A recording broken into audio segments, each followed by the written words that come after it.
Investors, I'm trying to keep this one short, as last week was a blur with loads of earnings conference calls and our Oak Harvest first half market outlook summit last Thursday night. Tonight, we're really going to explore 2025, what we expect from a market outlook standpoint. There's a link in the description below to the portion of the event we live streamed over YouTube for clients and online guests. We covered a lot of ground over an hour and a half, from interesting stock and bond and currency market topics to ongoing economic events, and of course, a few of the things going on in Washington, D.C., including taxes, tariffs, and immigration, and what those things could mean for a volatility in 2025 and your money. Sure enough, almost on cue around lunchtime Friday, with every other stock market in the world closed, White House Press Secretary Carolyn Leavitt took to the podium and announced that U.S. President Donald Trump would impose tariffs on Saturday of 25% on Mexico, 25% on Canada, and 10% on China. The president will be implementing tomorrow a 25% tariffs on Mexico, 25% tariffs on Canada, and a 10% tariff on China. Later that day, President Trump said that Canadian oil would be hit with a lower tariff of 10%, which could take effect in February. The president also said he planned to impose tariffs on the European Union in the future, saying that those countries had not treated the U.S. very good. And what did the U.S. stock markets do? The computers, algorithms, and short-term traders took over, and the S&P 500 rolled over and went from up about 0.5% to down 0.5% in nearly a straight line.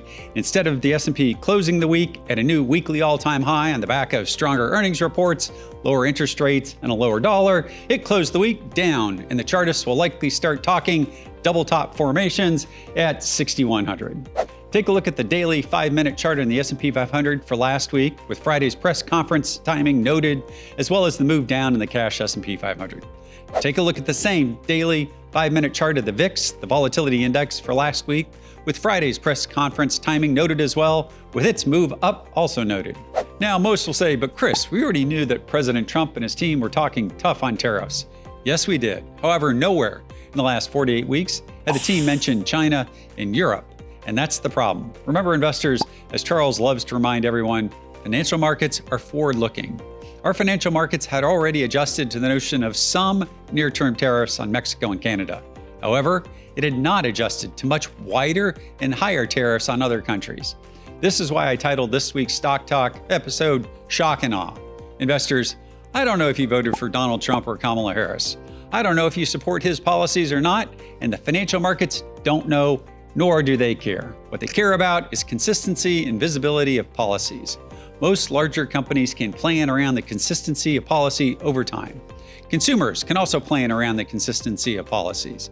We may not like these policies, but we can plan and adjust over time, measured in quarters and years. However, investors, they can't plan around what they see as either random acts or shock and awe. And with the noon press conference, the U.S. stock market sold off, and many of the commodity markets that could be affected by the new tariffs rallied.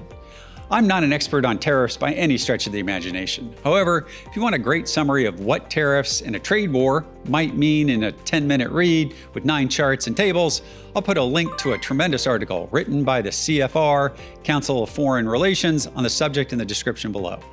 Here's one important chart they compiled in the article showing what imports might be most affected. Investors, it's kind of funny. The night before the White House noon press conference, at our Oak Harvest Financial Group's Market Outlook Summit, Troy Sharp, our Oak Harvest founder, brought up the part of Trump 1.0 presidency that investors deplored, but traders loved. Back in the first term, he would tweet things on a Friday afternoon, and I would hear Chris yell from the back of the office, like, why did he do that? Why did he say that?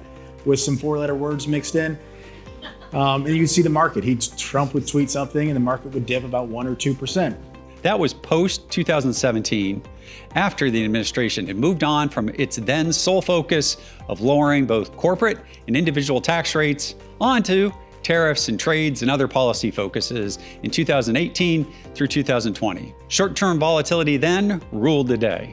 That was a period of time when I would leave our headquarter office around a 2 p.m. meeting on a Thursday, an hour out from the market's close, or walk to the mall to grab lunch on Friday at 11:30, and then, with no other markets open in the world, President Trump or someone in the administration would tweet a new policy or a new idea, and the stock markets would go from being up 1% to down 1% in a near straight line in the final hour of trading that day. As we previously mentioned, soft landings in the economy don't guarantee no volatility, like the straight lines up for 2017 under Trump 1.0, when the administration had one sole goal for our economy. What was that?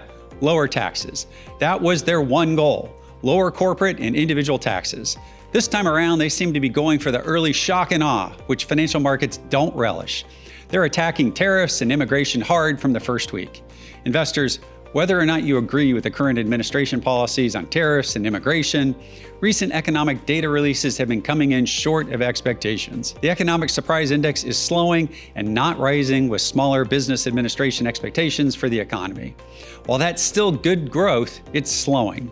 Much as the inflation data in the US tends to be highly seasonal, with the year beginning with higher inflation prints and then slowing throughout time, it's quite normal for the economy to slow post-holidays. As little as I care about government data, given its false precision and historically poor accuracy, even that data set is missing. Just last week, it was announced that the fourth quarter 2024 gross domestic product grew weaker than expected 2.3% quarter over quarter, down from the third quarter's 3.1% growth. Compared to the third quarter, the deceleration in real GDP growth in the fourth quarter primarily reflected downturns in investment and in exports. Investors, those are two categories you don't want to see slowing as an investor. One can see that the economy is slowing in the real-time real interest rate chart. Take a look at the 2-year real interest rate chart. Down and to the right is okay, but it means growth expectations are slowing and the risk of an economic shock is increasing. When I look at this chart, which is real-time data, I see the Fed is looking in the wrong direction.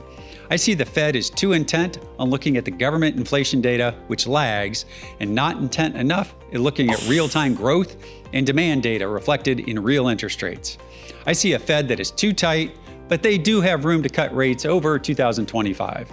Investors, getting back to the topics of tariffs and immigration and their effects on the financial markets, tariffs that is, are taxes, plain and simple. And while there is much current debate on whether tariffs are inflationary or not, whether they hurt financial markets or stocks or not, I know of one thing much bigger than a tariff, a tax, or a price hike that will hurt and tank a stock. What's that?